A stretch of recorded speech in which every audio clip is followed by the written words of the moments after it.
Créé le 24 février 2013, le mécanisme national de suivi de l'accord cadre d'Addis Abeba a totalisé 8 ans d'existence. À l'heure de la célébration de ces 8 ans, des défis sont encore énormes à relever par les États signataires de cet accord. C'est dans ce cadre qu'une journée de réflexion a été organisée par les coordonnateurs nationaux de ces mécanismes en partenariat avec la MONUSCO. Pour ces coordonnateurs, il est impérieux de finaliser la stratégie nationale du processus de DDR afin d'aboutir à une paix durable dans la région des Grands Lacs.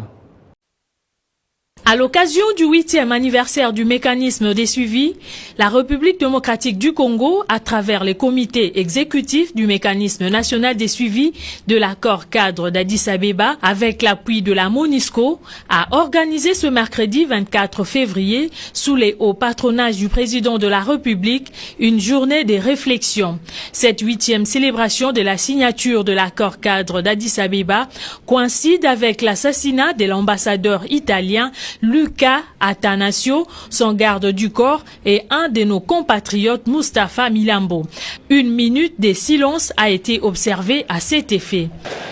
Le coordonnateur du mécanisme national des suivis, Claude Ibalanki, a condamné avec la dernière énergie l'assassinat de plusieurs de nos compatriotes. À son tour, le ministre près la présidence, M.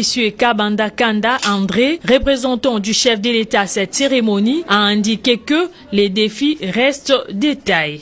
Il nous revient donc de mobiliser tous contre les mesures qui pèsent sur les vies humaines, quels qu'en soient les âges, les sexes, les ethnies, les nationalités, dans l'est du pays, théâtre de violences saisonnières. Considérant que, selon les termes du Conseil de sécurité, la situation sécuritaire dans cette partie du pays constitue toute une menace à la paix et à la sécurité internationale dans la région, il est impérieux que tous les acteurs internationaux, régionaux et nationaux s'emploient dès à présent dans le contexte de l'heure, marqué par les dynamiques du changement porté par le chef de l'État pour avancer les chantiers de la paix et la sécurité.